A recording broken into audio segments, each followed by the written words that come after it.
चरित्र म्हणजे महिपती महाराजांनी जे जगद्गुरु तुकोबारांचे चरित्र लिहिलेलं आहे, त्या महिपती महाराजांच्या ग्रंथाचा आधार घेऊन आपल्याला जगद्गुरु तुकोबारांचं चरित्र पाहायचं आहे. तसं अनेकांनी तुकोबारांचं चरित्र लिहिलंय, पण सगळ्यांमध्ये वारकरी संप्रदायामध्ये ग्राह्य धरल्या जाणारं चरित्र ते म्हणजे महिपती महाराजांनी लिहिलेलं चरित्र आहे. त्या चरित्राचा आधार घेऊन आपल्याला तुकोबारांचं चिंतन करायचं आहे. तत्पूर्वी एकदा सर्व साधू संतांना नमस्कार करून मंगलाचरण करून कथेला प्रारंभ करूया. श्री संताची ये माथा चरणावर, श्री संताची माथा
सगळ्यांचीच कमी ठेवा, चुकी नाही देणार. साष्टांग हे करे दंडवत, विश्रांती पावलो सांभाळा उत्तरी, वाढले अंतरी प्रेमसू. कोणत्याही शुभ कार्याच्या प्रारंभी सत्कर्म करत असताना त्या कार्याच्या सुरुवातीला मंगलाचरण करावे लागतं. शुभस्य कार्यस्य बहुनी विघ्नानि. का मंगलाचरण करावे लागतं? कारण शुभ कार्यामध्येच विघ्न जास्त असतात. सत्कर्म आपण करायला लागलो की त्या सत्कर्मात अनेक विघ्न निर्माण होत असतात. आणि मग सत्कर्म निर्विघ्नपणानं पार पाडायचं असेल तर त्यासाठी मंगल असणाऱ्या परमात्म्याचं चिंतन करावं लागतं. त्याला मंगलाचरण असं म्हणतात.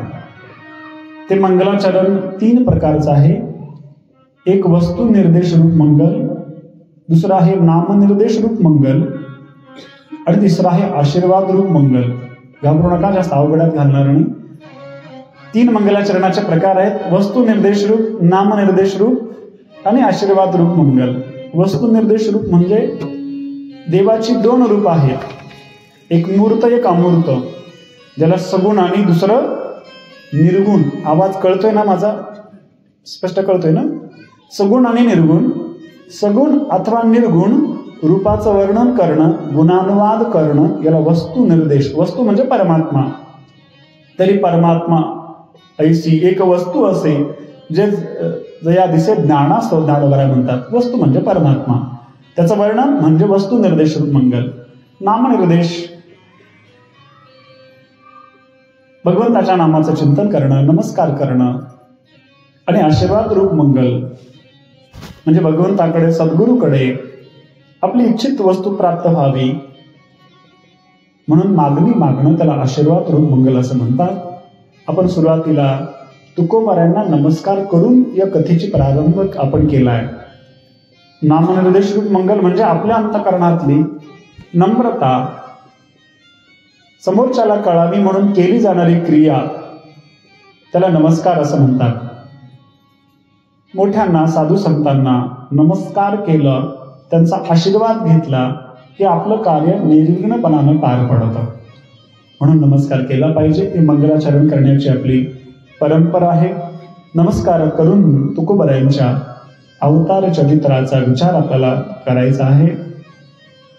संतांचा अवतार होतो, जीव जन्माला येतो आणि देव प्रकट होतो. जन्माला येतो त्याला जीव म्हणावं, प्रकट होतो त्याला देव म्हणावं आणि अवतार घेतात त्यांना संत म्हणावं. तुमचा आमचा जन्म होतो, किती वेळा जन्मा यावे नित्य व्हावे पचित, आलो जन्मास यथवरी, किती प्रमाण आपल्याला सांगता येतील. तुमचा आमचा जन्म आहे, देवाचा जन्म नाही, मग देव प्रकट होतो. अयोनी संभव प्रकटाला हा राघव किंवा अयोनी संभव नोहे काही श्रमी, नामयाचा स्वामी प्रकटला. म्हणजे भगवान प्रकट होतो. गोकुळामध्ये भगवान प्रकट झाले. गोकुल में भगवान प्रकट भयो, गोकुल में भगवान आपण भागवतामध्ये अनेक वेळा ऐकलं असेल.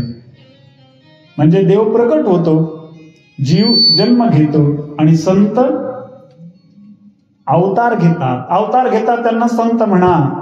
संतांनी अवतार झाले, सगळ्या संतांचे अवतार आहेत. सदाशिवाचा अवतार, महाविष्णूचा अवतार, अवतार तुम्हा धराया कारण, कित्येक प्रमाणाचा विचार करता येईल. संत अवतरित होतात, संतांचा अवतार असतो. अशा अवतारी महापुरुषांच्या चरित्राचा विचार का करायचा? तुकोबारायांचं चरित्र का आणि ऐकायचं? काय फल आहे त्याचं अनेक फल आहेत. त्यात पहिलं फल असं आहे, संतांच्या चरित्राचा विचार केल्याने, संतांचं चरित्र ऐकल्याने देव आमच्यावर कृपा करतो. कारण भगवंताला संतांचं चरित्र सांगणारे, संतांचं चरित्र ऐकणारे अतिप्रिय आहे. भगवान ज्ञानेश्वरीमध्ये सांगतात, हे अर्जुना,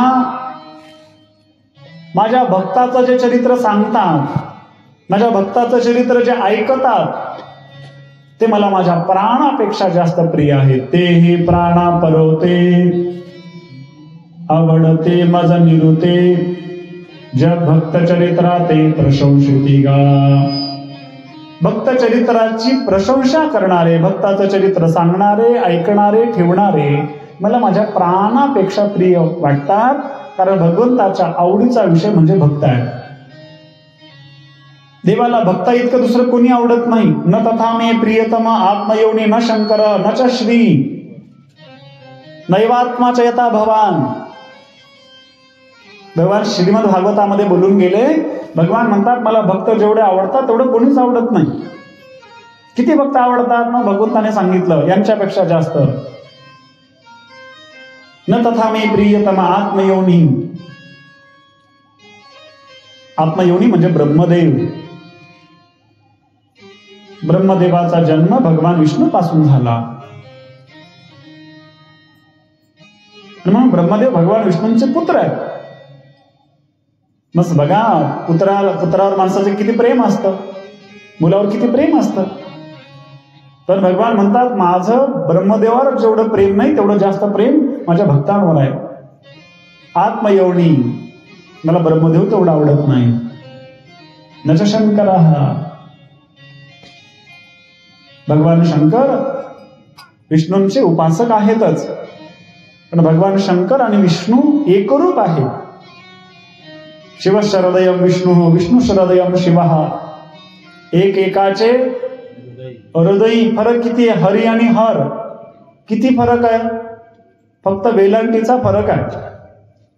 हरी वेलांटी आणि हर उजवी वामा, उजवी वामा, उजवी वामा,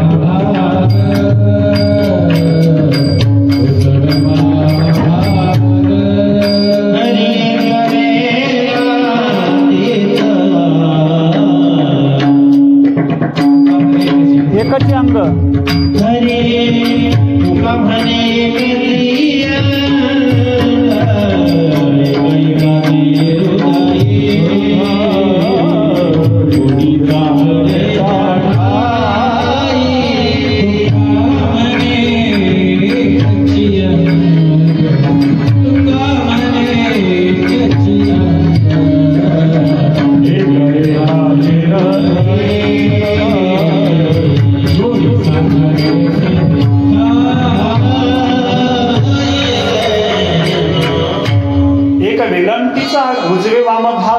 एका वेलांटीची आड काही फरक नाहीये.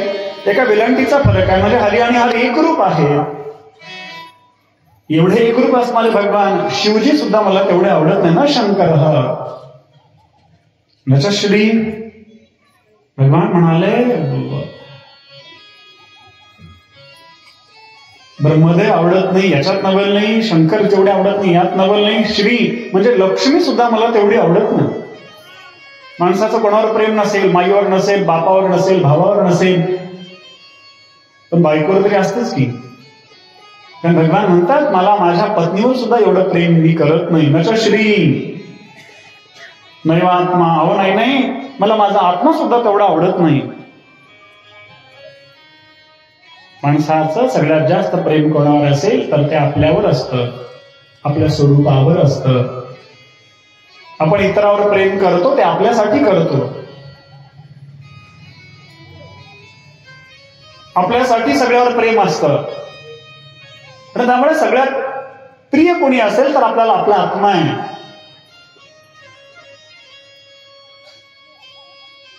सगळ्यात प्रेमाचा विषय असणारा आत्मा भगवान म्हणतात तो सुद्धा मला जास्त आवडत नाही, जेवढे मला माझ्या भक्ताचं चरित्र सांगणारे आणि ऐकणारे आवडतात. बोलिये गोपाल कृष्ण भगवान. हे प्राणा परवते आवडते मज निवृत्ते कोण?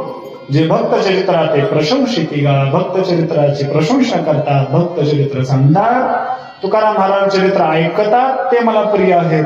म्हणून टोकवाडीकर सुद्धा भगवंताला अत्यंत प्रिय आहे. कारण तुम्ही तुकोबऱ्यांचं चरित्र ऐकण्याचा संकल्प केलाय. संतांचं चरित्र सांगणं ऐकणं देवाला अति प्रिय आहे, म्हणून संतांचं चरित्र ऐकावं. एक दुसरी गोष्ट आहे, संत चरित्र काय ऐकायचं? ज्ञानेश्वर महाराज सांगतात, आपली हरपलेली वस्तू जर पुन्हा प्राप्त करायची असेल तर त्यासाठी तुम्हाला संतांच्या विषयी ऐकावं लागेल, संतांच्या विषयी बोलावं लागेल, तर तुम्हाला हरपलेली वस्तू सापडेल. काय हरपलंय? आमचं सुख हरवलंय आणि दुःख आमच्या पदरातून बसलंय. ते सुख आम्हाला प्राप्त करायचं आहे. सुख का हरवलंय? कारण आम्ही आमच्या स्वरूपाला विसरून गेलो, म्हणून सुख हरवलंय. आमचं जे स्वरूप नाही त्याला आम्ही आमचं स्वरूप म्हणायला लागलो. देहाला आपलं स्वरूप मानायला लागलो होतं, देहाचे धर्म आपल्यावर घ्यायला लागलो, म्हणून देहाचे सुख दुःख आपल्यावर पडायला लागले, ते दुःख आम्हाला भोगावं लागलंय.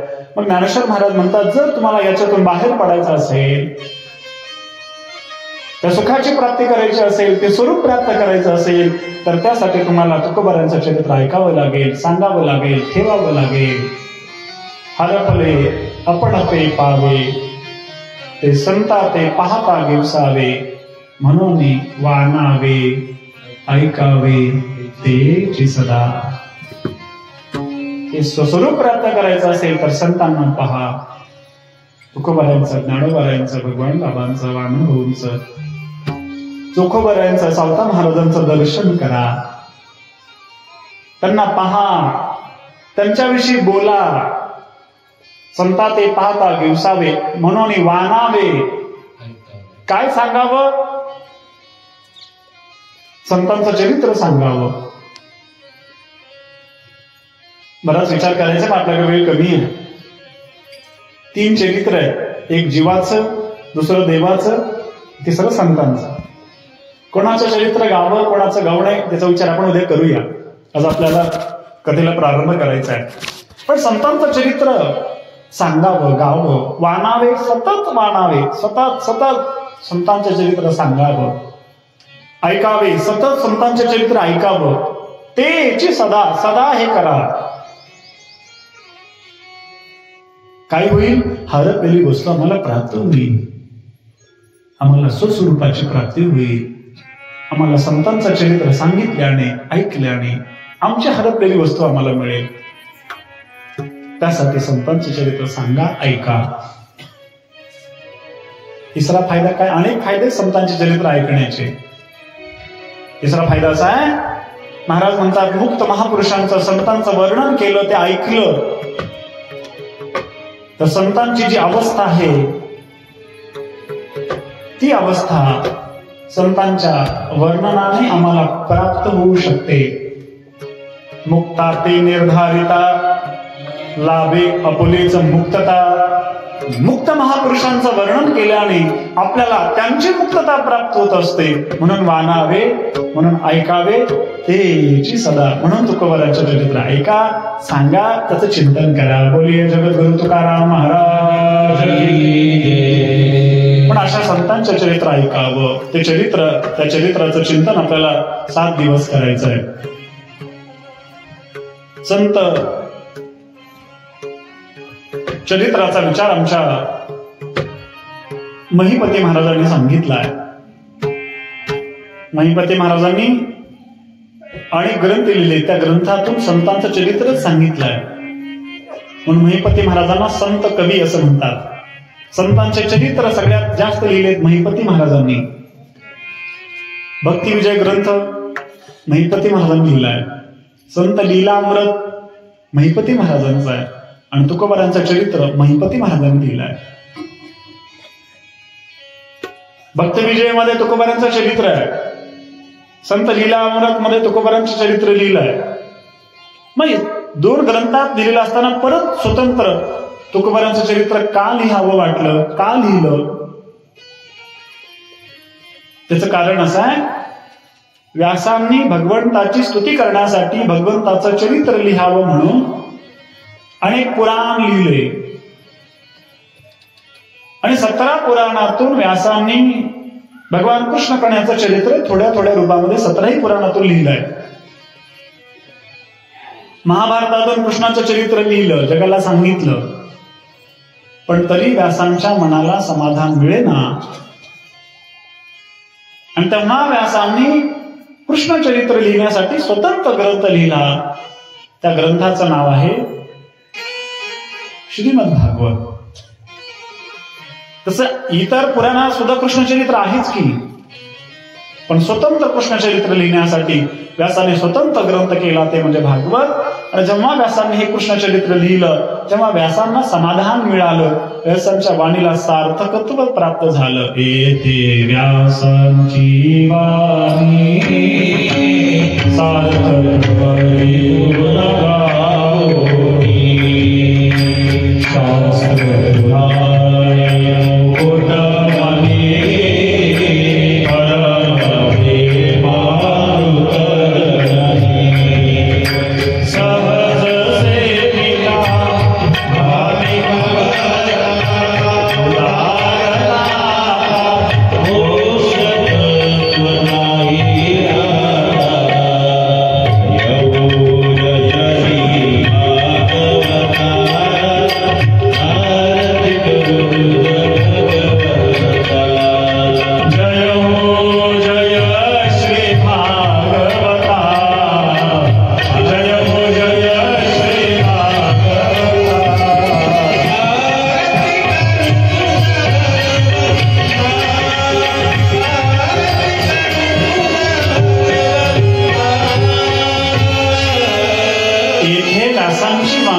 आपण आरतीमध्ये नेहमी गातो, सार्थक हरिगुण गावोणी शास्त्र पुराणे मुकुटमणी परम प्रेमामृत जननी वगैरे मोठा विचार सांगितला. अनेक ग्रंथ लिहिल्यानंतर व्यासांना पुन्हा स्वतंत्र भागवत लिहिल्यावर समाधान मिळालं. तसं महिपते महाराजांनी अनेक ग्रंथातून तुकोबारांचं चरित्र सांगितलंय, पण जेव्हा स्वतंत्र ग्रंथ केला, तुकोबारांचं चरित्र लिहिलं, तेव्हा महिपते महाराजांना सुद्धा समाधान वाटलं, स्वतंत्र ग्रंथ लिहावं असं वाटलं. आणि स्वतंत्र ग्रंथ म्हणजे तुकोबारांचं चरित्र महिपती महाराजांनी लिहिलं. त्या ग्रंथाच्या आधाराने तुकोबारांचा विचार आपल्याला करायचा आहे. त्या ग्रंथाच्या प्रारंभी गणेशांना, सरस्वती मातेला, पांडुरंगाला नमस्कार केलाय, मंगलाचरण केलंय. मंगलाचरण का करावं आपण ऐकून आलो. कोणतंही कार्य निर्विघ्नपणानं पार पाडायचं असेल तर मंगलाचरण करावं लागतं, कारण चांगल्या कामात विघ्न येतात. सप्त्याला विघ्न जास्त का तमाशा ठेवायला? कशाला विघ्न जास्त असतात? सप्त्यालाच असतात. चांगलं काम करायला लागलो त्याला विघ्न जास्त असतात, आणि त्या विघ्नाचा नाश देवाच्या कृपेनं होतो. म्हणून त्याचं ध्यान करा, त्याचं नाव घ्या, त्याचं भजन करा, म्हणजे काय होईल? विघ्नाचा नाश होईल. म्हणून मंगलाचरण, प्रत्येक ग्रंथाच्या आरंभी मंगलाचरण आहे. ज्ञानेश्वरीच्या सुरुवातीला ज्ञानोबांनी मंगलाचरण केलंय. पहिली उभी कोणती आहे? आज सुरुवात झाली ना पारायणाची, सुरुवात झाली ना पारायण. ओम नमोजी आद्या वेदपती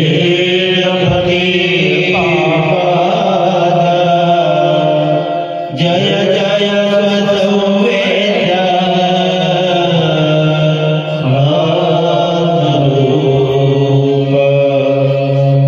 आत्मस्वरूप असणाऱ्या भगवंताला वंदना केली. ओम नमोजी आद्या, जो सगळ्याचा आद्य आहे. जन्माध्यक्ष यतोन्वयाद येतरतश्चार्तेश भिज्ञ स्वराट तेने ब्रह्म हृदय आदि कवये मुह्यन्ति यत्सूरयः तेजो वारि मृदाम यथा विनिमयो यत्र त्रिसर्गो वशा धाम्नां स्वेन सदा निरस्तकुहकं सत्यं परम धीमहि. जसं भागवतात म्हटलंय, तसं ज्ञानोबा म्हणतात, तो आद्य असणाऱ्या परमात्म्याला मी नमस्कार करतो. ओम नमोजी.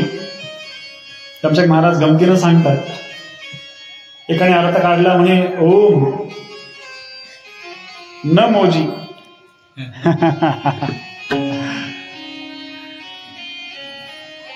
नमस्कार म्हणून प्रत्येक ग्रंथाच्या आरंभी नमस्कार असतो. तसं या तुकोबारा चरित्राच्या सुरुवातीला सुद्धा महिपती महाराजांनी वंदना केली आहे. सर्व साधू संतांना प्रार्थना केली आहे. सगळ्या साधू संतांना भिक्षा मागितली आहे. हे ज्ञानोबराया, हे नामदेव महाराज, हे व्यास महाराज, हे नाथ महाराज, सर्व साधू संतांना माझ्यावर कृपा करा. मला तुकोबारांचं चरित्र गायचं आहे, तेवढी बुद्धी माझी नाही, पण तुम्ही कृपा केली तर मात्र मी हे चरित्र करू शकतो. आता तुम्ही कृपावंत, आता तुम्ही कृपावंत,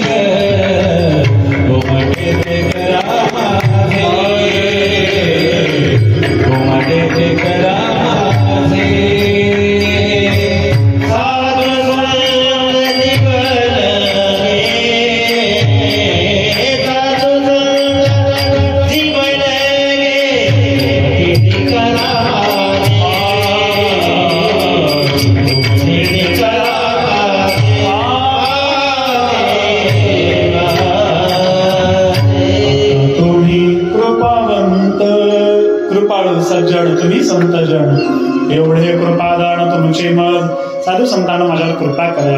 काय कृपा करा? तुकोबारांचं चरित्र मला गायचंय, लिहायचंय, त्यासाठी कृपा करा, ते चांगलं व्हावं म्हणून साधू संतांचा आशीर्वाद मागितला. तुमची दाशीचा दास करून ठेवा, आशीर्वाद द्यावा हाची मज. कारण संतांच्या आशीर्वादात जे असतं ते जगात कशातच मिळत नाही महाराज. संतांचा आशीर्वाद खूप महत्वाचा आहे. सगळ्या साधू संतांना प्रार्थना केली आणि मग तुकोबारांच्या चरित्राला लिहायला प्रारंभ करतात. तुकोबारांचं चरित्र अत्यंत गोड आहे. साधू कुठे अवतार घेतात? साधू कुठेही अवतार घेत नाही. रत्न कुठे जन्माला येतं? रत्न कुठे जन्माला येतं? माळावर. कुठे? रत्न खाणीतच जन्माला येतं.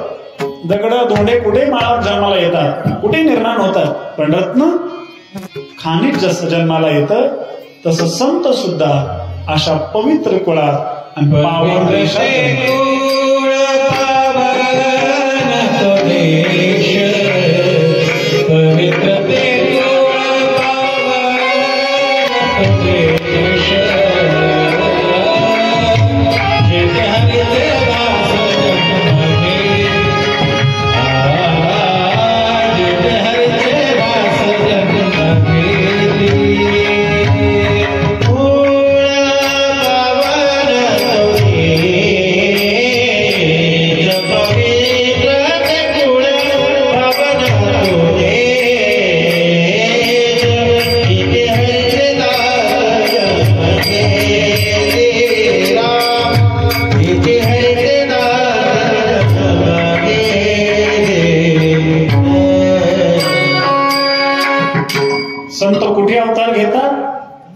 पवित्र ते कुळ, पावन तो देश, जेथे हरीचे दास जन्म घेते. हरिदासांच्या घरी जन्म घेतात. हरिदास कुठे येत नाही, त्यासाठी कुळ पवित्र लागतं. कुलम पवित्रम जननी कृतार्था वसुंधरा पुण्यवती जतेन अपार संगीत सुखसागरेस्मिन लीनम परब्रह्मण्यश्च चित्ताः. जचं चित्त परब्रह्माच्या ठिकाणी स्थित आहे असा महात्मा अशा पवित्र कुळातच जन्माला येतो. म्हणून तुकोबाराय कुठे अवतरित झाले, कुठल्या देशात अवतार झाला? तुकोबारायांचा अवतार पुण्यसलीला इंद्रायणी मातेच्या तीरावरती एक अत्यंत सुंदर असं गाव वसलेलं आहे, ज्या गावाला देहुगाव असं म्हणतात. जे पुण्यवान गाव आहे, पुण्यभूमी आहे, अशा पवित्र देहू गावात तुकोबारा अवतरित झाले. कोणत्या कुळात अवतरित झाले? म्हणजे विश्वंभर बाबांच्या कुळात अवतरित झाले.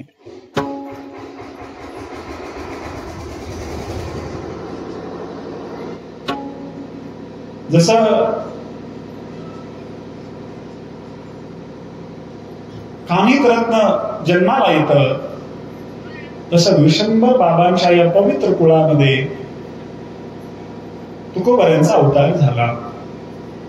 संत ज्या कुळात येतात ते कुळाचं पुण्य लागतं. आणि त्या कुळाच्या एका पिढीचं नाही, अनेक पिढ्या ज्या वंशाने पुण्य केलंय, अशा पुण्य पावन वंशामध्ये, अशा पवित्र देशामध्ये संत येतात. सगळ्या संतांचा तुम्ही विचार करा, कुठेही संत येत नाही. त्यासाठी त्या कुळाचं पावित्र्य लागतं, कुळाचं पुण्य लागतं, माता पित्यांचं पुण्य लागतं, आणि तेव्हा संत अवतरित होतात. तुकोबारांनी अवतार घेतला तो देश म्हणजे देहुगाव. तुकोबारांनी अवतार घेतला ते कुळ म्हणजे विश्वंभर बाबाचं कुळ. ते विश्वंभर बाबा कोण आहे? विश्वंभर बाबाचा काय इतिहास आहे याचा विचार आज आपल्याला करायचा आहे आणि थांबायचा आहे. याला आदी प्रकरण असं म्हणतात. आदी म्हणजे तुकोबारांच्या आधी कोण कोण झाले आणि कोणत्या कुळात तुकारामांचा जन्म झाला. तुकोबारांसारखं रत्न अवतरित होण्यासाठी कुळाची किती पुण्याई लागते याचा विचार आपल्याला करायचा आहे. संत कुठेही असे अवतरित होत नाही, भक्त कुठेही अवतरित होत नाही. त्यासाठी संपूर्ण कुळाचा आणि पिढ्याचं पुण्य लागतं. तुकोबाराय जन्माला आले त्या कुळात विश्वंभर बाबापासून पंढरीची वारी, त्यांच्या आधीपासून पंढरीची वारी होती. त्या विश्वंभर बाबांचं गोड चरित्र महिपती महाराजांनी सांगितलंय. आता चित्त देवोळी श्रुती सादर अशी जे श्रवणार्थी तुकारामाची सप्रेम भक्ती वैकुंठपती वश केला.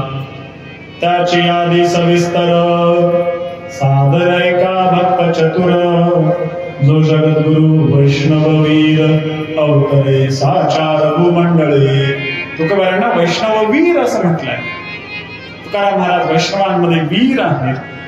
ते वैष्णववीर ज्या कुळात जन्माला आले त्या विश्वंभर बाबाची कथा ऐका. विश्वंभर बाबा भक्तराज होता तुकयाचा पूर्वज, ज्याच्या भक्तीस्तव गरुड ध्वज आले सहज निज प्रीती. भगवान परमात्मा ज्यांच्या घरी सहज आले, ज्यांनी अशी भक्ती केली की भगवान परमात्म्याला विश्वंभर बाबाला दर्शन देण्यासाठी पंढरपूर वरून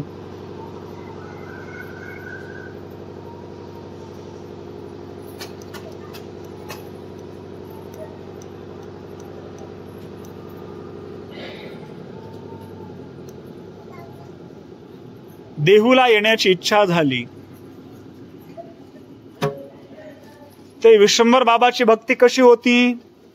त्या विश्वंभरे कैसी भक्ती करोणी आराधिला रुक्मिणी पते, ते सविस्तर यथास्थिती सादर संते परिशिजे. हे साधू संतांनो, त्या विश्वंभर बाबांनी कशी भक्ती केली त्याची कथा मी सांगतो. म्हणून महिपती बाबा विश्वंभर बाबाचं चरित्र सांगतात. तुकाराम तुकाराम तुकाराम तुकाराम तुकाराम तुकाराम तुकाराम तुकाराम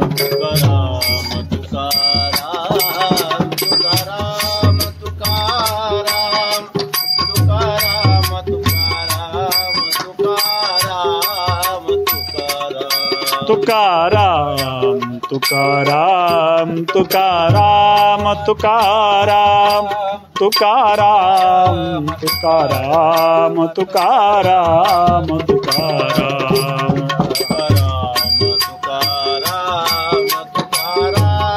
जय हो. टाळे वाजून म्हणा सर्वांनी तुकाराम तुकाराम तुकाराम तुकाराम. बोला बोला तुकाराम तुकाराम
विश्वंभर बाबांची भक्ती कशी होती त्याची कथा महिपती महाराज सांगतात.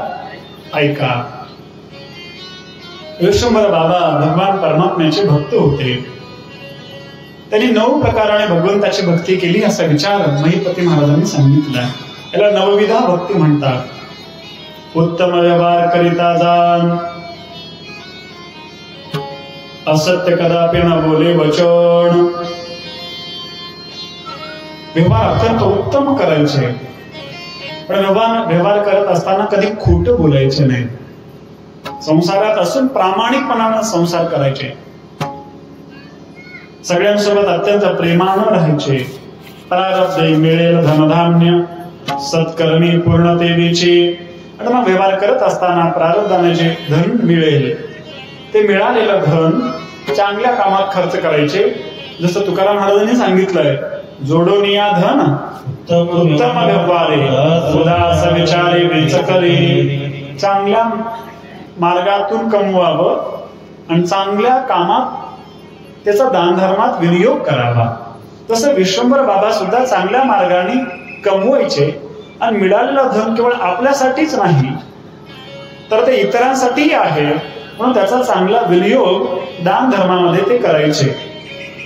साधू संत वैष्णव भक्त तीर्थवासे ब्राह्मण ते मिळेल देखोनी आदरे ग्रासेने सप्रेम पूजित त्या लागी. काय करायचे? गावामध्ये कोणी साधू आला, कोणी संत आले, सप्त्याला कोणी वारकरी आले, ब्राह्मण आले, अतिथी आले. जुन्या काळात तीर्थयात्रा करणारे लोक चालत जायचे. तीर्थयात्रेकरू आले, या सगळ्यांना घरी न्यायचं, त्यांची आदरानं पूजा करायची. घाले संतासे आसनी पूजा करी काया वाचा म्हणी. साधू संतांना घरी न्यायचं आणि अत्यंत प्रेमपूर्वक त्या साधू संतांची पूजा करायची, त्यांना भोजन घालायचं. अशी साधू संतांची त्यांनी सेवा केली. संसार धंदा करिता जाण, संसार करायचे पण नित्य मुखे करीत असे नामस्मरण. संसार करता करताना नामस्मरण करायचे. जसं ज्ञानेश्वर महाराजांनी सांगितले ना, असोडी संसारी वेग करे. संसारात राहून नामस्मरण करायचे, भगवंताचं अखंड चिंतन करत राहायचे. आणि मग रात्री दिवसभर संसाराची कामं करायची आणि रात्री सगळ्या वैष्णवांना बोलवायचं आणि त्या वैष्णवांना बोलून रात्री मिळवणी भाविक जन आनंदी कीर्तन करीत असे. रात्री सगळ्या भाविकांना एकत्रित करायचं, मंदिरात बोलवायचं आणि मग रात्री कीर्तन करायचं, सुंदर भजन गायचं. असं रात्री कीर्तन करायचं. टाळ विना मृदंग घोष नाद ब्रह्मची आले मूष रामकृष्ण चरित्र विशेष गावो निजांशी कवी. रात्रभर रामकृष्णांचे चरित्र असतील, भजन असेल, अशा वेगवेगळ्या माध्यमातून भगवंताची भक्ती करायची. सगळ्यांविषयी प्रेम, सर्वाभूती दयापूर्ण. परोपकारी वेचित असे प्राण. परोपकार करण्यासाठी प्राण गेला तरी चालेल, पण परोपकार सोडायचा नाही, इतरांना मदत करायची. ऐशारीती करिता भजन वृत्ती संपूर्ण मुराल्या. संसारात राहून अशा प्रकारे भजन करायचे, साधू संतांची सेवा करायचे आणि त्यामुळे त्यांची वृत्ती परमात्म्यामध्ये लीन झाली. भगवंताचं चिंतन नामस्मरण अखंड करू लागले. असं करत असताना त्यांचा संसार आता सुफळ कसा होईल? एके दिवशी त्यांच्या आईनं सांगितलं. आई भगवत भक्त होत्या. आईने विश्वंभर बाबाला बोलवलं आणि सांगितलं, बाळा हे सगळं करतोयस पण वारी करत नाहीस. आणि बाळा, वारीची परंपरा आपल्या घरातली आहे. तो विश्वंभराची माता जा पुत्रासी देतसे आठवण. आता पंढरीचे जावया कारण सिद्ध होणे सत्वर. तू पंढरपूरला गेलं पाहिजे, कारण पंढरीची वारी आपल्या घरामध्ये आहे आणि त्यामुळे ती वारी आपल्याला करणं आवश्यक आहे. म्हणजे बघा, विश्वंभर बाबा म्हणजे तुकोबाऱ्यांचे पूर्वज 7 पिढी आधीचे, आणि त्यांच्या आधी त्यांच्या कुळात पंढरीची वारी होती. तुझ्या वडिलो वडिली निर्धारी चालविली पंढरीची वारी, त्यासी सर्वता अंतरण करी तरीच संसारी सुफळपर. किती सुंदर विचार आईने सांगितलं बघा. आई म्हणते, बाळा पंढरीची वारी तुझ्या वाडवडिलांनी सुरू केलेली आहे आणि त्यामुळे पंढरीची वारी तू केली पाहिजे. पंढरीची वारी नाही केलास तर संसार सुफळ होणार नाही. पण हे सगळं करत असताना तुला आता पंढरीची वारी करावी लागेल. ऐका, नीट लक्षात ठेवा. आपण सुद्धा आपल्या घरातल्या चांगल्या परंपरा आपल्या लेकरांना सांगितल्या पाहिजेत. घरात वारी आहे, लेकराला सांगितली पाहिजे, बाळा मी वारी करतोय, आता माझ्या नंतर तुला वारी करायचंय, त्यामुळे तू पंढरपूरला जा. गावात मंदिर आहे ना, मंदिराला मी पाणी घालतोय, आता तू घालत जा. देवाला दिवा लावत जा. आपल्या घरातल्या आपल्या लेकरांना आपण या परंपरा शिकवल्या पाहिजेत. याला संस्कार म्हणतात.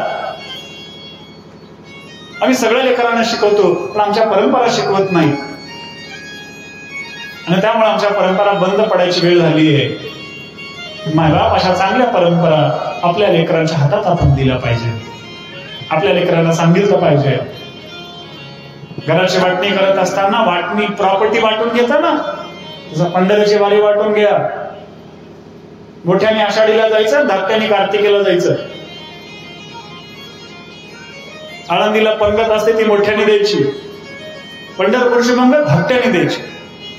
अंतरच वाटून द्या. वारी करतो म्हणला तर वाटण्या करून द्या. नाही तर सांगा हे सगळं पांडुरंगाच्या नावावर करून जाईल, मग वारी करतील की नाही? ही परंपरा आपण आपल्या लेकरांना शिकवली पाहिजे. त्याच्यात त्याचंही कल्याण आहे, त्याचाही उद्धार होणार आहे. आई वडिलांचे कर्तव्य आहे. विश्वंभर बाबाची माता विश्वंभर बाबाला म्हणते, बाळा पंढरीची वारी तुझ्या वाडवडिलांनी केलेली आहे. तुझ्या वडिलो वडिली निर्धारी चालविली पंढरीची वारी, त्याशी सर्वता अंतर न करी तरी संसारी सुफळपा, तरच तुझं संसारात कल्याण होईल. पंढरपूरला जा. आईचं वचन ऐकलं आणि विश्वंभर बाबा म्हणले, आई ठीक आहे, तू म्हणतेस ना पंढरपूरला, मी जायला तयार आहे. आधीच मनामध्ये भगवंताच्या भक्तीची आवड होती आणि परत आईने आज्ञा केली.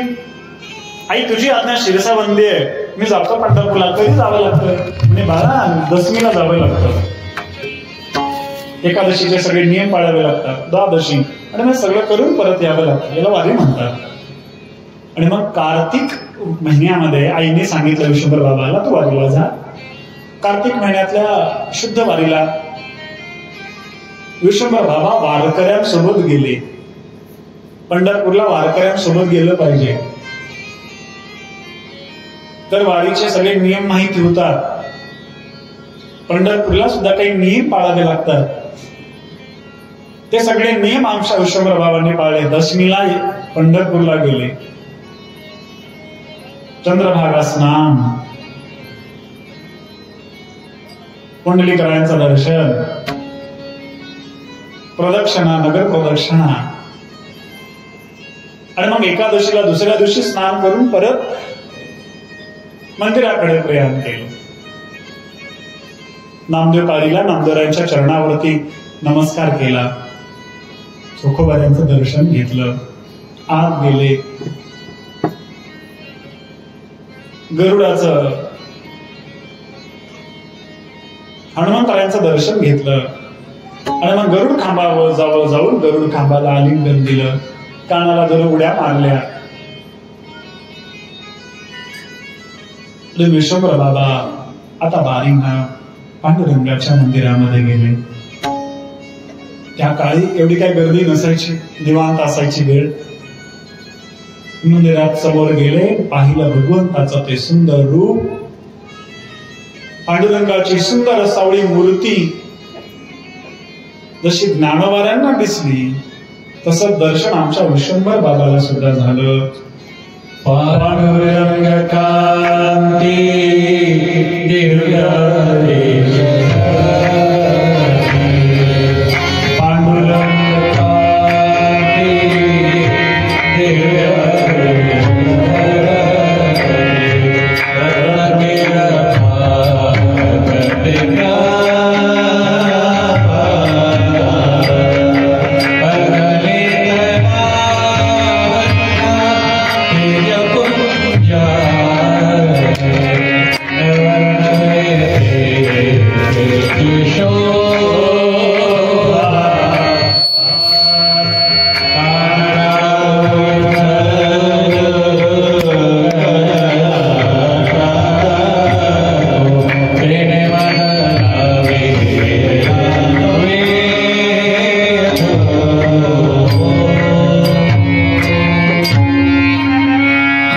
पांडुरंग कांती दिव्य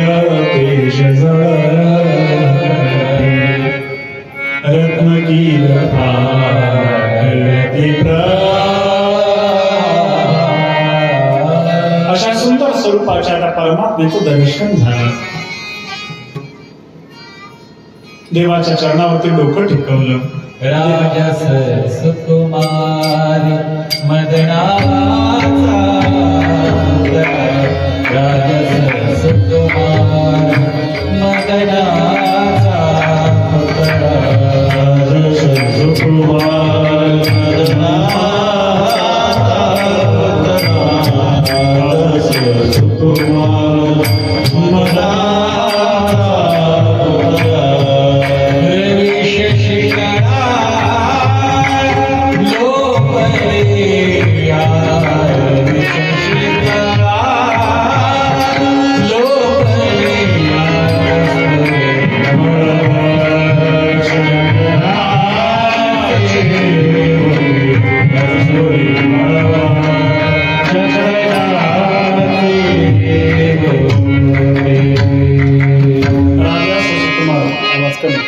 सुकुमार मदनाचा पुतळा रवी शशिकळा लोपलिया. भगवंताचं दर्शन झालं, खूप आनंद झाला. भगवंताच्या रूपाला पाहून वापस आले. कीर्तन झालं, द्वादशी सोडली तरी पंढरपूर सोडावे वाटना. महिपती महाराज लिहितात 5 दिवस राहिले म्हणे. सगळ रूप देखून दृष्टी तेची ठेवले हृदय संपुष्टी. ब्रह्मानंद 16 सृष्टी देखून पोटी संतोष. पहिली वेळेस आले होते पंढरपूरला. पांडुरंगाला पाहिलं, डोळे भरून पाहिलं. देवाला कसं पाहू माहितीये? डोळे भरून पाहावं. डोळे भरून या पाहिलं तुझे. आम्ही उलट करतो. मंदिरात जाईपर्यंत डोळे पुढे ठेवतो. गर्भगृहात गेलं, देवाच्या समोर गेलं की डोळे बंद करता का उघडे ठेवतात? कसं करता? कसं करता?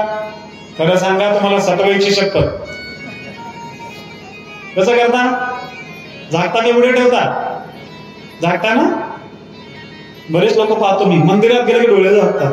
अरे डोळे आता नको झाकू,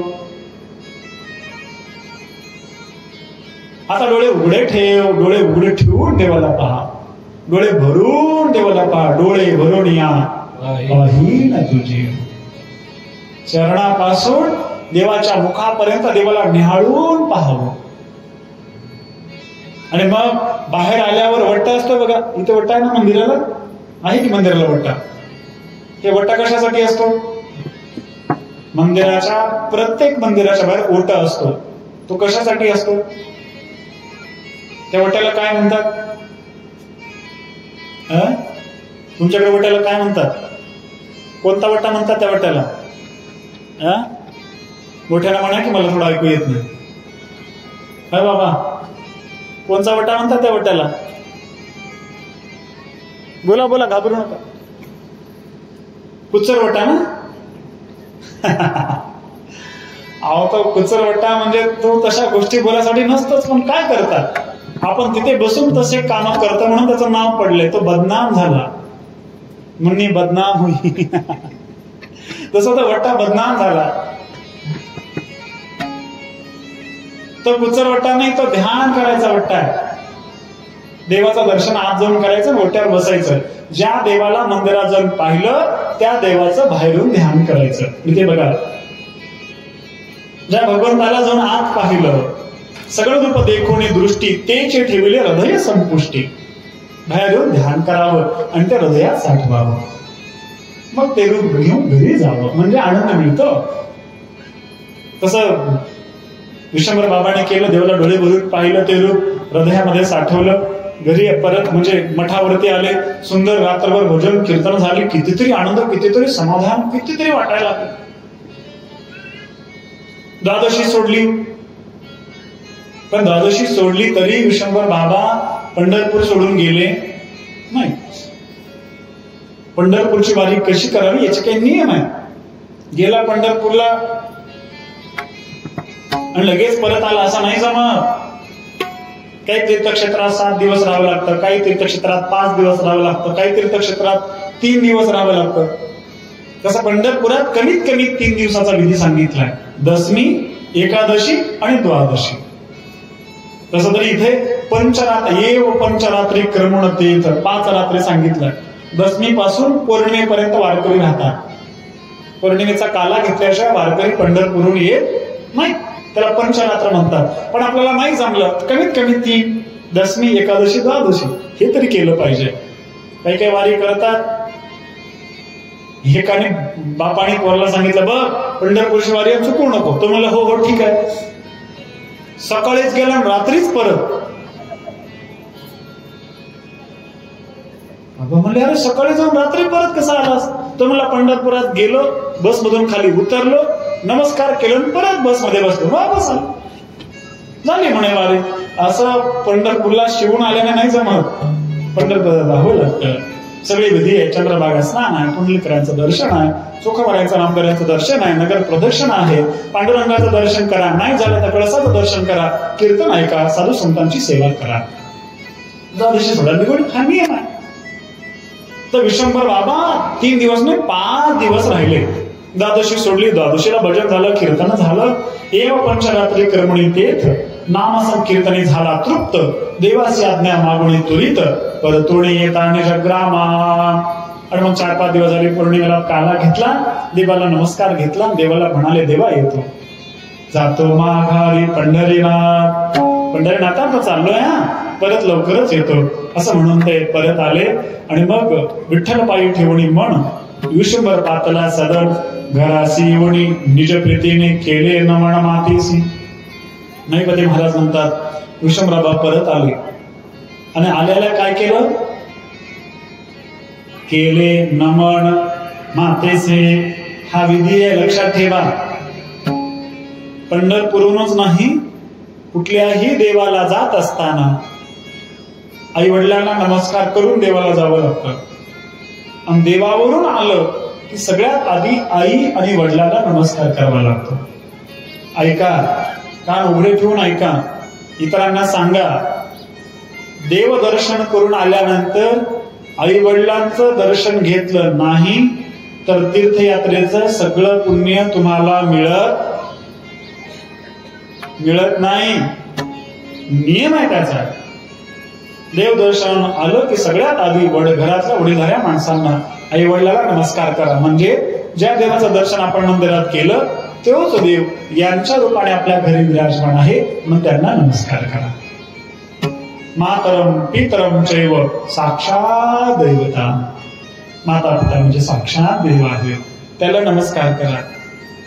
बाहेर वारीला जातोय, देवदेव करत फिरतोय, पण आई वडिलाला नमस्कार करत नाही, आई वडिलांची सेवा करत नाही, तर तीर्थयात्रा करून फायदा होत नाही.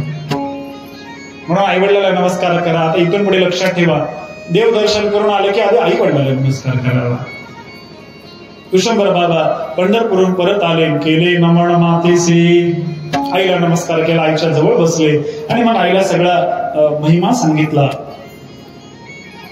घरी राहिले. पण काय झालं माहितीये? पंढरपूरवरून आल्यापासून, भगवान पांडुरंगाला पाहिल्यापासून विश्वंभर बाबाचं मन घरात लागेच ना. वेधले मन तयाचुये गुणी, क्षणभंग काय न विसंबवे विठ्ठल रुक्मिणी. पांडुरंगाला पाहिल्यापासून सारखं त्या पांडुरंगाचा वेध लागला. प्रपंचात घरात राहतात पण घरात मन लागत नाही. लोकांना म्हणे धन्य धन्य क्षेत्र पंढरपूर, वेणुनादी मुरलीधर, पद्मतीर्थाचा महिमा थोर वारंवार आठवी. अहो काय पंढरपूर आहे, काय पंढरपूरचा महिमा आहे. ऐशी चंद्रभागा, ऐसा भीमा तीर, ऐसा विठेवर देव कोठे, ऐसे हरिदास. अहो काय पंढरपुरात कीर्तन, काय भजन, ते सगळा महिमा सारखं सांगून. पद्मतीर्थ माहित आहे ना? पद्मतीर्थाला गेलात कधी? पद्मतीर्थ माहिती नाही? पंढरपूरला गेल्यावर पद्मतीर्थाला जाऊन या. भगवान तिथे निवास करतात. पंढरपूरचे सगळे तीर्थ माहिती असले पाहिजे. पद्मतीर्थी वैष्णव वीर हा सगळा महिमा सांगितला. चंद्रभागा माझे भगिनी, सखा बंधू पुंडलिक मुनी, राहिल्या त्या सत्यभामा जननी माता रुक्मिणी आठवीत. या सगळ्यांची आठवण पुन्हा पुन्हा पुन्हा पुन्हा विश्वंभर बाबाला व्हायला लागली. चित्ती म्हणे विश्वंभर कधी भेटेल रुक्मिणीवर, नेत्री वाहती अश्रुद्वार, कंठ गहीवर तयाचा. विश्वंभर बाबाला भगवंताचं ध्यान लागलं, भगवंताचं वेळ लागलं. आता संसारात मन लागेल. कधी कधी पंढरपूरला जाईल आणि कधी कधी भगवंताला पाहिजे असं वाटायला लागलं. अखंड भगवंताचं चिंतन तळमळ व्हायला लागली. कधी वारी येईल, कधी वारी येईल, कधी वारी येईल असं वाटायला लागलं. वारी जवळ आले. विश्वंभराला खूप आनंद झाला. वारकरी दशमीला जातात, विश्वंभर बाबा आता नवमीलाच निघाले. लगेच कार्तिक वैद्य वारीला म्हणजे 15 दिवसाला वारीला आले. तसे वारकरी महिन्याची वारी करतात, पण बाबा लगेच वैद्य वारीला आले, नवमीला निघाले. पंढरपूरला परत आले, सगळे नियम विधी सारले, पांडुरंगाकडे गेले. आधी जाऊन पांडुरंगाचं दर्शन घेतलं आणि मग समाधान झाले. समाधान तुमचे देखील चरण. आता मात्र समाधान वाटलं. देवाला पाहिलं की तृप्त झाले. गैवरून आलं पांडुरंगाला पाहून.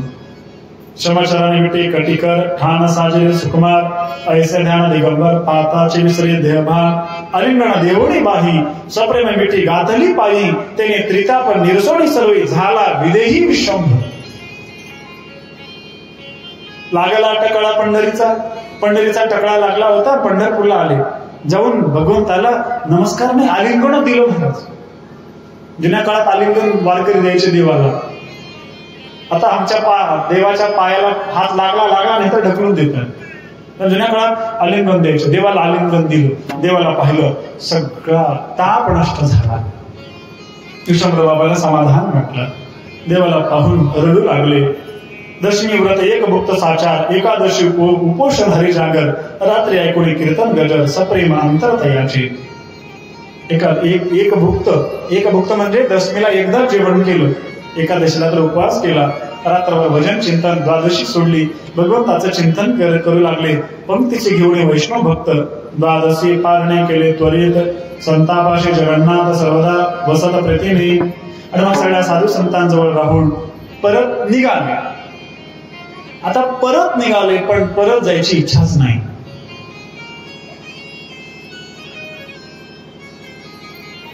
वारकरी म्हणले अरे परत गेलो पाहिजे. आणि मग सगळ्या वारकऱ्यांसोबत ना इलाजाने विष्णू बाबा परत आले. पण महाराज परत जरी आले तरी मन लागना. जसं नवीन मुलगी सासरी नांदायला जावी, ती शरीराने राहते सासरमध्ये पण तिचं मन राहतं माहेरात. नवीन मुली सासरा तिचं मनच लागत नाही, तशी अवस्था झाली आहे. कन्या सासुराशी जाय मागे परतोडे पाय तैसे झाले माझा जीवा किंवा हे कसे केशवा. कन्या सासरला गेली तर ती मागे मागे. जुन्या काळात गोष्ट आठवा, मुलगी माहेरावरून सासरला जाऊ लागली. जुन्या काळात बैलगाडी असायच्या, बैलगाडीमध्ये नाही चाललं, इथं चालतच जावं लागायचं. कोणाच्या घरी तरी बैलगाडी राहायची. मुरळ्याचं तोंड सासरकडे, नवरीचं तोंड माहेरकडे. म्हणजे मोराळ्याच्या विरुद्ध दिशेला जर मुलीचं तोंड असेल तर लोक म्हणायची कुठे चालली आहे? माहेरला. म्हणजे मोराळी समोर बघतोय आणि ही मागे माहेरकडे. सासरला चालली आहे, माहेरकडे तोंड असतं. कन्या सासराशी जाय मागे परत तोंड पाय. जुन्या काळात कळायचं. आणि जर मुरळ्याकडे तोंड असेल तर माहेरला चालली आहे. पण आता ते बैलगाड्या गेल्या, आता आल्या बुलेट गाड्या. आता मुरळ्याचं तोंड एकीकडे, नवरीचं तोंड ना माहेरकडे ना सासरकडे, तिचे इकडं असतं. त्यामुळे कुठं चालले काही पताच लागत. त्या जुन्या काळात कळायचं, ते मागे मागे बघायचे. लोक म्हणायचे नक्की ही माहेर सासरला चालली आहे. समोर बघते म्हणजे माहेरला चालली आहे. कन्या सासुराशी जाय मागे परतो नाही पाय. तिचं मन काही सासरमध्ये लागत नाही. तिला माहेरला कधी जाईन कधी जाईन कधी जाईन कधी जाईन म्हणतं. तसं विश्वंभर बाबाला वाटायचं कधी वारी येईल, कधी वारी, कधी वारी, पुन्हा पुन्हा पंढरपूरला जावं असं वाटायचं. आणि ते इकडे राहायचे पण मन काही लागायचं नाही. अखंड भगवंताचं चिंतनात तल्लीन राहायचे. लोक म्हणायचे बाबा काय वेळ लागले म्हणे यांना. ऐकून विश्वंभराचे वचन हसू लागले जगजीवन. हे सारखं देवाचं ध्यान करते लोक असायचे. पण परत जाऊन येऊन भगवंताचं ध्यान लागलं. आणि एकदा तरी असं झालं, पांडुरंगाचं दर्शन घेतलं आणि वारी पूर्ण झाली, निघाले पण यायची इच्छाच होईना. भगवान प्रकट झाले. भगवंताने सांगितलं विश्वंभरा अरे जा, गेलं पाहिजे. संसार केला पाहिजे. विश्वंभर बाबा म्हणले, पांडुरंगा माझं मनच लागत नाही हो संसारात. तुमच्या या दर्शनाची मला खूप आवड आहे आणि त्यामुळे हे हे हे हे तुमचं रूप मला पुन्हा पुन्हा पाहू वाटतं. भगवान म्हणले, विश्वंभरा अरे मी काय पंढरपुरातच आहे का? भगवंताने वेदांत सांगितला, मी सगळीकडे आहे ना. आकाश जेवढे आहे थोर त्या माझे व्यापक समीर, तैसाचे मी शार्डंदर चराचर व्यापक असे. जसं आकाश सगळीकडे आहे, यथा आकाश तो नित्यम वायू सर्वत्र गो महा तथा सर्वाणी भूतानी. भगवान म्हणले मी तसा सगळीकडे व्याप्त आहे. भगवंताने सगळं तत्वज्ञान सांगितलं. विठ्ठल जळी स्थळी भरला, आठावा नाही मुरला, जनीवनी अवघा देव, वासनेचा पोसावठा. मी कुठे नाही, विश्वंभरा मी सगळीकडे आहे. असं तत्वज्ञान सांगितल्यावर विश्वंभरा बाबा म्हणाले, देवा हे तुझं सगळं खरं आहे, हे तुझं ऐश्वर्य मला मान्य आहे. तर विश्वंभर म्हणे, ऋषिकेशी हे ज्ञान असू दे आपणापासी. देवा तुझं हे ब्रह्मज्ञान तुझ्याकडेच राहू दे म्हणे, मला याच्यामध्ये आनंद नाही. माझी प्रीती सगळं रूपासी निश्चयशी जडली असे. नको ब्रह्मज्ञान आत्मसते भाव, मी भक्त तू देव ऐसे करी. गोड हे चरण सेवा तुझी, तुझ्या चरणाची सेवा मला आवडते देवा. माझी प्रीती सगळं रूपासी निश्चयशी जडली असे. विठेवर कठेवर कर ठेवून सुंदर रूपामध्ये विराजमान असलेल्या त्या पांडुरंगाला पाहावं वाटतं देवा. त्यामुळे मला दुसरं रूप बघण्याची इच्छा नाही. निराकार जे विराट देख ते वेदाचा नचले तर्क, मग मी काय करू शकेन मशक? सगुण सुख कुठे पाहू? ते वेदांताचं असेल म्हणे तत्वज्ञान, तर ते मला काय कळणार आहे? ऐश्वर्य सांगूशी निर्गुण ते कैसे गाऊ तुझे गुण. समपदी साजरे ठाण देऊ आलिंगन मग कोण? त्या निर्गुण रूपात कोणाला आलिंगन देऊ? मला हे असं रूप पाहिजे देवा. तू देव आणि मी भक्त, तुझ्यासोबत आवडीनं वाद करायचा आहे. त्यामुळे ज्या रूपाशी नाही आरती, मग कैसे करू तुझी भक्ती? कैशी श्रवण गुण कीर्ती, ऐकू श्रीपती माझा सांग. सांग मी काय करू? असं म्हणल्यावर भगवान हसले. ऐकोणी विश्वंभराचे वचन, हसू लागले जग जीवन. म्हणे तुझ्या गुणावरून बिंब लोड करावे. भगवान म्हणाले, विश्वंभरा काय प्रेमळ भक्त आहेस रे. तुझ्या गुणावरून लिंबलोड उतरून टाकावं असा माझा भक्त आहेस म्हणे. ते स्वतः देव तत्वज्ञान सांगायला पण ऐकायला तयार नाहीस.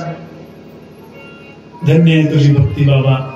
ऐसे म्हणून रुक्मिणीवर भगवान म्हणाले, इकडे मी तुला माझं मंत्र सांगतो, नाम सांगतो. हे नाम घेत राहा म्हणजे तुझं मन लागेल. आणि मग विश्वंभर बाबाला देवाने जवळ बोलवलं आणि विश्वंभर बाबाचे गुरु देव झाले. आपणाची देव होय गुरु. विश्वंभर बाबाला गुरु मंत्र देवाने दिला. ऐसे म्हणून रुक्मिणीवर हरिनाम मंत्र उपदेश सत्वर, देवानी पाठविल विश्वंभर परी सगुणी तत्पर प्रीती ज्याची. मंत्र दिला, सांगितलं माझ्या नावाचा जप करत राहा. मग देवाने दिलेला मंत्र घेऊन विश्वंभर बाबा परत आले, भजन करू लागले, वारीला जाऊ लागले. आता मन लागू लागलं. असं करता करता करता करता 8 महिन्याचा काळ गेला. म्हणजे कार्तिकीला सुरू झालेली वारी आता आषाढी आली. किती महिने झाले? 8 महिने. 15 दिवसाला एक एकादशी. 8 महिन्यात किती वाऱ्या झाल्या? किती झाल्या? 15. किती झाल्या? 16. 8 दोन्ही 16. 15 दिवसाला एक, अशा 2 वाऱ्या, 16 वाऱ्या विश्वंभर बाबाच्या झाल्या. पण विश्वंभर बाबाची ही भक्ती श्रद्धा पाहून भगवंतालाही करमेना. विश्वंभर बाबा गावाकडे देऊला गेले की सारखं तळमळ करायचे, अखंड देवाचं ध्यान करायचे, रडायचे. कधी देवा दर्शनाला जाईल, कधी देवाला पाहिजे असं वाटायचं. आणि मग देवाला वाटलं की आपण या प्रेमळ असणाऱ्या माझ्या विश्वंभर बाबा कृपा केली पाहिजे. 15 दिवसा पंढरीची जात 8 मास लोटले त्वरित, सेवा ऋणी वैकुंठनाथ झाला निश्चित ते धवा. देवावर शिवेचं ऋण झालं 9 मै मासी अष्टमीचे रात्री विश्वंभर निद्रित असती तो स्वप्नी येऊन रुक्मिणीपती तयासी बोलत काय. तेव्हा आता 9व्या महिन्यामध्ये भगवान परमात्मा त्यांच्या स्वप्नात गेले आणि स्वप्नामध्ये जाऊन भगवंताने सांगितलं तुझे उपकार झाले बहुत विश्वंभरा, तुझे उपकार खूप झाले रे बाबा. न फिटेची सत्य आता राहावयासे आलो येत तुझी प्रीत देखून. विश्वंभरा, तुझे उपकार खूप झालेत आणि ते कशाने फेडू मला कळेना, म्हणून मी पंढरपूर सोडून तुझ्याकडेच राहायला आलोय. भगवान पंढरपूर वरून देहूला आले. ऐसे बोलूनिया चक्रपाणी गेले अंबियाचे वणी, निद्रित झाले ते स्थानी धातुके स्वप्ने देखिले. आणि भगवान बोलून असं सांगून शेतामध्ये आंब्याचं वण होतं, आंबिया वनामध्ये भगवान गेले. विश्वंभर बाबाला जाग आला आणि विश्वंभर बाबांनी जागा होऊन पाहिलं. स्वप्न दृष्टांत झाला. देवाने सांगितले, देव देहूला आले, देव आंबिया वनात आले, सगळ्या वैष्णवांना एकत्र केलं. ग्रामात होते वैष्णव जयण तयासी सांगे जीवाची खूण, ऐशी रीती देखील स्वप्न पंढरीहून देव आले. गावातल्या लोकांना बोलवलं, देव इकडे या महाराज, इकडे या, इकडे इकडे या. अहो रात्री ना मला स्वप्नात देव आले आणि देवाने सांगितलं मी तुमच्या गावात आलोय, माझं ऐका, चला आपण देवाला आणायला जाऊ. कुठे देव? म्हणजे देव आंबिया वनात बसले. आंबिया वनात? हो हो. काही भाविक होते विश्वासू, त्यांना खरं वाटलं. आणि काही लोक म्हणले असा कुठे देव येतो काय, स्वप्नात याला देव याला काय असा देव. काही लोक आले नाहीत, पण काही भाविक लोक जे होते ते म्हणायला लागले, म्हणती विश्वंभराशी लागले धड, तिची देखील असेल स्वप्न साक्षात मूर्ती दिसेल सगून अघटी विज्ञान केली घडे. काही लोक म्हणतात असं कसं होतं, आपण जे दिवसभर ध्यान करतो ते स्वप्नात येतं, त्याच्यामुळे स्वप्न पडलं असेल. असं कुठं खरं असतं का, देव कुठं स्वप्नात येतो का? पण काही लोक म्हणले हो, या विश्वंभराची भक्ती श्रेष्ठ आहे, हा देवाचा खूप प्रेमळ भक्त आहे आणि म्हणून देव त्याच्या स्वप्नात गेले असतील, न जाणो देव आले असतील, चला बघूया, बघायला काय व्हायला लागलं. आणि म्हणून काही टाळकरी माळकरी सगळे भजन कीर्तन करत करत करत पुढे आले.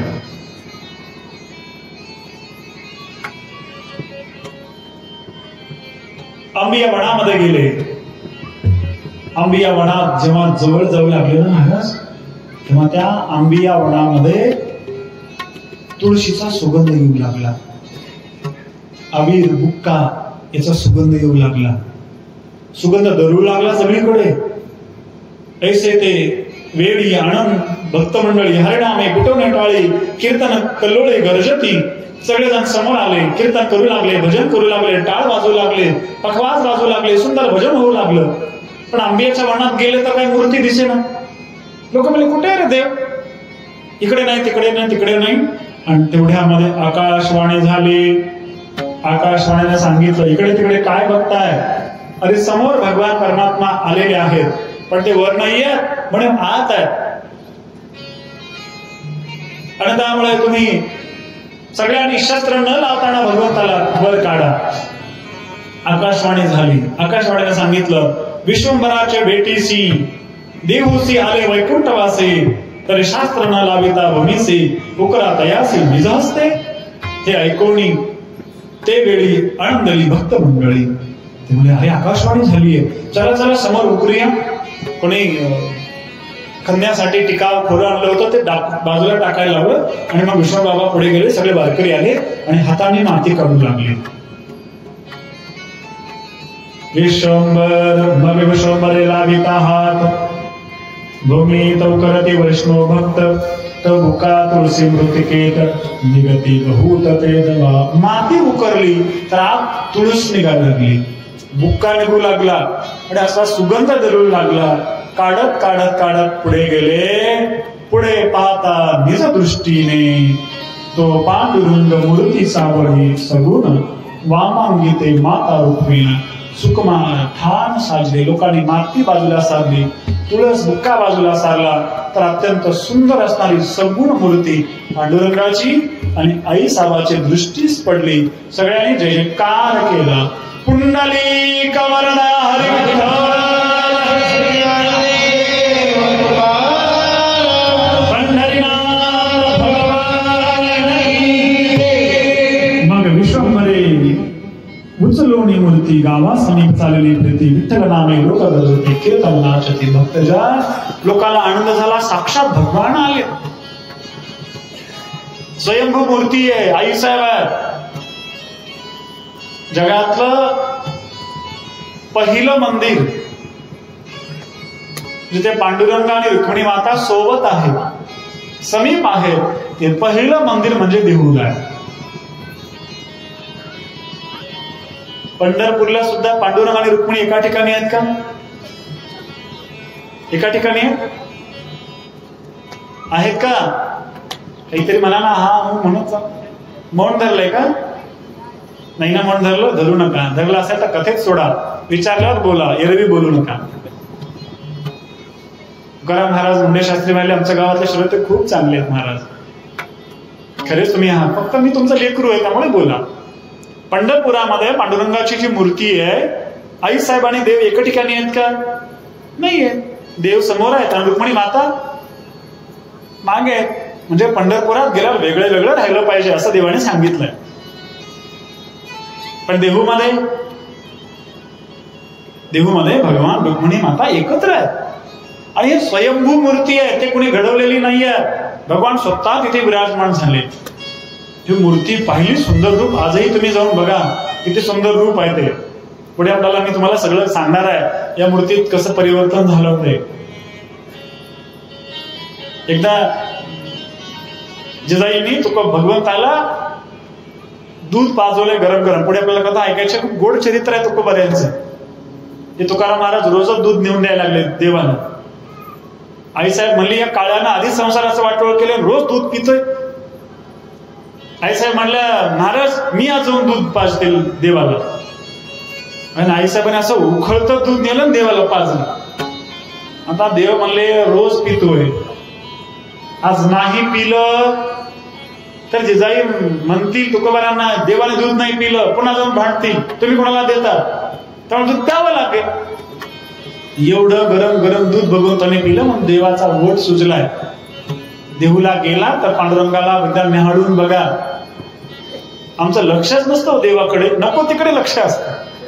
निहाळून बघा, पांडुरंगाचा ओठ, खाल्ला ओठ मोठा आहे, थोडासा जाड आहे. काय झालाय? फोडाला होतो मायबाप. माझ्या आई साहेबांनी पाजवलेलं दूध भगवंतानी गरम पिलं म्हणून देवाला फोडायला होता. अशी सुंदर मूर्ती एकदा बघा. हे सगळं वर्णन पुढे आपल्याला ऐकायचंच आहे. तर भगवान परमात्म्याला घेऊन गावात आले, सुंदर असे विराजमान आपल्या राहत्या घरी विराजमान केले अशी कथा आहे. कुठे बसवायचं देवा? म्हणजे आपल्या घरीच बसवा. आणि सुंदर मूर्ती तिथे स्थापित केली. सगळ्यांनी जयघोष केला. पांडुरंगाची, आईसाहेबाची, रुक्मिणी, सुंदर ब्राह्मण साधू संत बोलवले, त्याची प्राण प्रतिष्ठा केली. सुंदर मूर्ती स्थापित झाली. भजन कीर्तन झालं, रात्री कीर्तन झालं. सगळी मंडळी निघून गेले आणि विश्वंभर बाबा एकटेच त्या देवाकडे बघत बसले. भगवान प्रकट झाले आणि मग भगवान विश्वंभर बाबाला म्हणतात, विश्वंभरा अरे मी तुझ्यासाठी आलोय, खूप सेवा केलीस माझी तू, माग, तुला काय मागायचं आहे? बाबा म्हणले देवा काय मागू तुम्हाला? न मागताना तुम्ही एवढं दिलं. खूप सुंदर स्तुती केली बाबांनी. न मागताना एवढं दिलं देवा माझ्यासाठी. पंढरपूर सोडून इकडे आला. माझं मन लागत नव्हतं म्हणून पंढरपूरून देहूला आला. किती मोठे उपकार केले देवा, काय मागू? काहीतरी मागा, आम्ही तुम्हाला देण्यासाठी आलोय. असं म्हटल्यावर विश्वंभरावांनी काय मागितलंय, आपण देवाकडे काय मागितलं पाहिजे ऐका. विश्वंभर बाबा म्हणतात, पुढे वंशपरा होते तयासी असावी तुझी भक्ती, हेची मागणे रुक्मिणीपती, मनोरथ पुरते ते करे. ये राहुणे कल्पवर, जड जीव तारावे दर्शने समग्र, देहू ग्राम, अरे आवाज कमी ठेवा ना, देहू ग्राम पुण्यक्षेत्र, राजीव नेत्र वसवावे. देवा इथेच राहा आणि इथे येणाऱ्या लोकांना दर्शन केलं की त्यांचा उद्धार करा. आणि माझ्या वंशामध्ये तुमची सेवा घडणारेच भगवत भक्त जन्माला घाडा. पुढे वंश परंपरा होती त्यासी असावी तुझी भक्ती. हे कोणी मागितलंय? विश्वंभर बाबांनी मागितलंय. माझ्या वंश परंपरेत, माझ्या वंशात अखंड तुझी भक्ती चालावी, एवढंच मला कृपादान दे, अशी मागणी मागितली, इथेच राहा, आमच्या सगळ्यावर कृपा कर, ऐसी भाक देता ते समयी, विश्वंभर लागला पायी, क्षेत्रवासी लोक तेही भजन सर्वही करू लागले. भगवान म्हणाले, ऐसे बोलता प्रेमळ भक्त, हसूने बोले अनाथनाथ, तू आजे धरले मनोरथ, ते मी अनंत पुरविता. भगवान म्हणले, विश्वंभरा काळजी नको करू, तुझी इच्छा आहे ते पूर्ण करतो, तुझ्या वंशातले सगळे माझी सेवा करतील, असं मी तुला आशीर्वाद देतो. असं भगवान अंतर्धान झाले. रोज विश्वंभर बाबा, त्यांची पत्नीचं नाव आहे आमाई, हे दोघ जण पांडुरंगाची गोड सेवा करायचे. सेवा करता करता करता एके दिवशी विश्वंभर बाबांचा काळ जवळ आला, अंतकाळ जवळ आला आणि विश्वंभर बाबांनी भगवंताचं भजन करत आपले प्राण सोडले. दिवस लोटले, अनेक दिवस निघून गेले. बाबांनी देह ठेवला. भगवान परमात्म्याने वैकुंठावरून विमान पाठवलंय. पुष्पक नावाचं विमान आहे. विष्णुदूत म्हणती त्यासी, आता चलावे वैकुंठासी, विश्वंभर वार्ता ऐकून ऐसी पांडुरंगासी विनवित. वैकुंठातून दूत आले, विमान आलं. बघा, तुकाराम महाराजच वैकुंठाला गेले तसं नाही, तुकोबारांचे पूर्व सुद्धा विमानात बसून वैकुंठाला गेले. विश्वंभर बाबासाठी विमान आलं आणि दुधाने सांगितलं, तुम्ही चला. विष्णू दूत म्हणती त्यासी, आता चलावे वैकुंठासी, विश्वंभरे वार्ता ऐकून ऐसे पांडुरंगाशी विनवित. दोघे पुत्र कांता निर्धारी, तुझे वसंगती आहे श्रीहरी, मी तरी जातो वैकुंठापुरी निज निर्धारी. त्याला ऐसे बोलणे ते क्षणी, हरिस्मरणे गरजे वाणी, पराम सोडले देहातून दिव्य विमाने बैसला. बोलिये विश्वंभर महाराज की, पंढरीनाथ भगवान. पांडुरंगाचं नामचिंतन करत विमानात बसून विश्वंभर बाबा वैकुंठाला निघून गेले. नामयोग सुरू झाला. मग सगळ्या क्रिया वगैरे केल्या. आता बघा, देहूमध्ये पांडुरंगाची सेवा विश्वंभर बाबांची पत्नी म्हणजे आमाई, त्यांचं नाव आहे आमाई, त्या आमाई सेवा करू लागल्या. विश्वंभर बाबासारखी सेवा त्या करायच्या.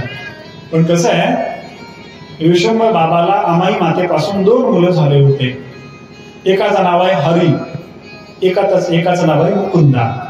हरी मुकुंदा विष्णू बाबाचे 2 मुलं. पण यांच्या अंतःकरणात हरिभक्ती नव्हती, यांच्या अंतःकरणात देशभक्ती होती. तसे हे क्षत्रिय आहेत बरं का. तुकाराम महाराजांच्या चरित्राचं वाचन करत असताना एक गोष्ट माझ्या निदर्शनास पडली. तुकोबारायांचा वंश म्हणजे पूर्वी बिहार प्रांतातले, बिहार प्रांतामध्ये चंद्रगुप्त मौर्य नावाचा एक राजा झाला, ज्याने धनाने उन्मत्त झालेल्या राजाला पदच्युत केलं, नंद वंश संपवला आणि मौर्य वंश राजगादीवर बसला चाणक्यांच्या कृपाआशीर्वादाने. चाणक्य नाव ऐकलं असेल तुम्ही. चाणक्य नीती एकदा वाचा. त्या चाणक्य नीतीचा आधार घेऊन गुरुच्या आशीर्वादाने धनानंदाला पदच्युत केलं आणि चंद्रगुप्त मौर्य तिथले राजे झाले. त्यात चंद्रगुप्त मौर्याच्या वंशातले काही मौर्य तिथून महाराष्ट्रामध्ये सातारा जिल्ह्यात जावळीला आले. मौर्याचं मौर्य झालं. जावळीला एक शाखा आली आणि जावळीला ते मौर्य राहिले. तिथली एक शाखा, मौर्याची शाखा देहूला गेली आणि त्याच वंशामध्ये विश्वंभर बाबा आणि पुढे त्याच वंशात तुकाराम महाराज अवतरित झाले. बोलिये पंढरीनाथ भगवान की जय. त्या वंशामध्ये विश्वंभर बाबा म्हणजे क्षत्रिय आणि क्षत्रिय असल्यामुळे युद्ध कौशल्य त्यांच्याकडे होतं. विश्वंभर बाबाच्या नंतर 2 मुलं ईश्वर भक्तीत न लागताना देशभक्तीत लागले, युद्धामध्ये कुशल होते आणि मग त्यांनी त्या काळामध्ये देवगिरीला एक सरदार राहत होते, त्यांच्याकडे गेले, पराक्रम दाखवला आणि त्यामुळे राजाला वाटलं खूप शूर आहेत, म्हणून त्या 2 मुलाला हरी आणि मुकुंदाला त्यांनी आपल्या पदरी ठेवून घेतलं. हरी मुकुंदा त्यांच्या इथे राहू लागले. वेळ झाली आहे का, थांबायचे का चालू द्यायचे, थांबायचं का चालू द्यायचे? बर, मला काही नाही, तुम्ही असं म्हणलात तर मी 6 वाजेपर्यंत चालू देतो, पण तुमचा प्रसादाचा वेळ झाला असेल तर थांबतो. चालू द्यायचंय, थोडा वेळ घेऊन आपण थांबूया. हो, 5 मिनिटं. हरी आणि मुकुंदा हे दोघं राजाकडे गेले, मोठा पराक्रम केला. राजाने त्यांना आपल्या दरबारी ठेवलं. खूप मोठे पराक्रम होते, यांना धन दिलं, भरपूर पैसा दिला.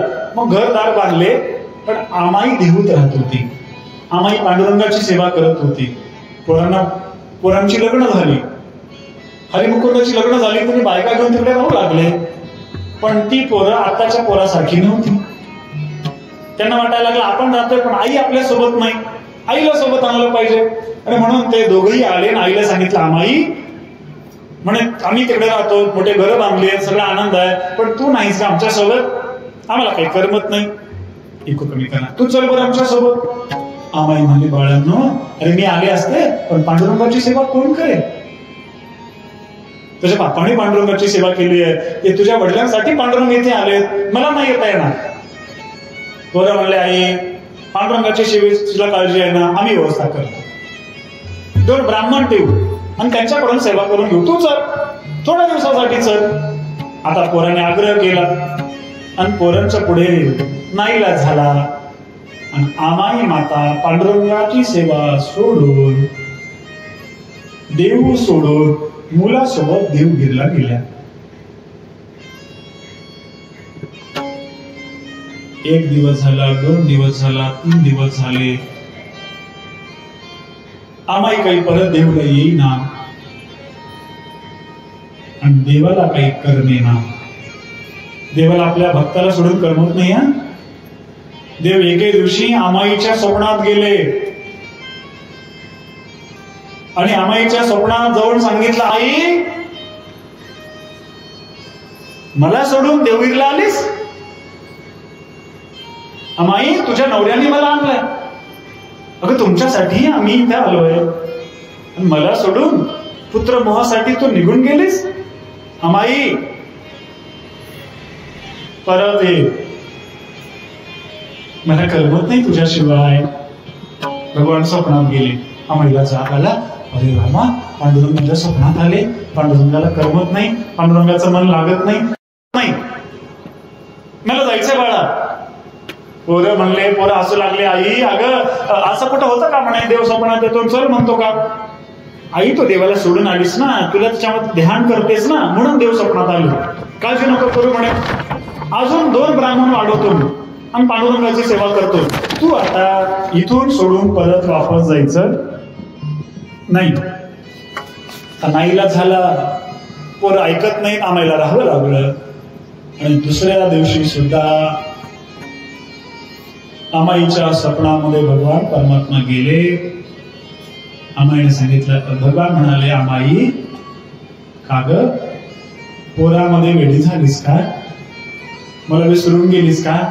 आमाई तू नसल्यामुळे मला जेवण सुद्धा करावं वाटत नाही. इथे ब्राह्मण ठेवले तुम्ही, पण तुझं जे भाव आहे, तुझं जे प्रेम आहे, यांच्याकडे कुठे आहे? तुमच्यासाठी मी आलोय आमाई आणि मला सोडून तू गेलीस. आमाई परत ये ना, पांडुरंग म्हणतात. किती श्रेष्ठ भक्ती असेल यांची, किती कुल पावड असेल, ये ना आमाई. भगवान स्वप्नात जाऊन सांगू लागले.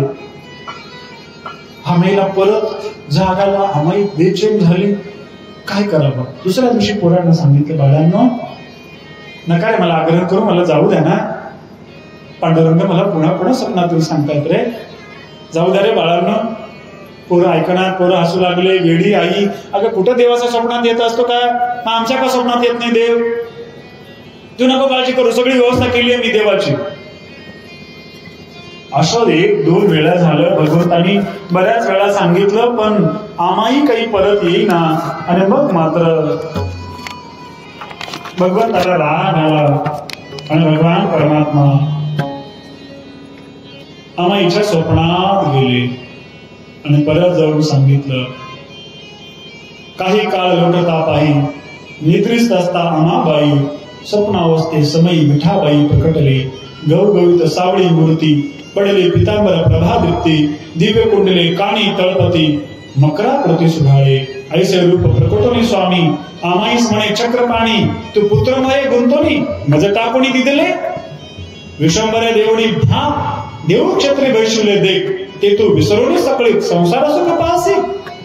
टाकोणी लोभ धन संपत्ती, देऊ क्षत्राशी चाल तुली. ऐसे बोलता पंढरनाथ जागृत अवस्था पातली. पोरांच्या मोहात वेडी झालीस. तुम्ही मला वचन देऊन आणलं होतं सेवा करतो म्हणून, मला सोडून गेलीस, परत ये. पुन्हा स्वप्न पडलं, पुन्हा सांगितलं, पोरं ऐकणार. एके दिवशी मात्र भगवंताला राग आला आणि भगवान परमात्माने विकराळ रूप धारण केलं. भगवान म्हणाले, अमाई, तुला किती सांगतोय पण तू माझा ऐकत नाहीस. आधी लवकर माझ्यासोबत चल.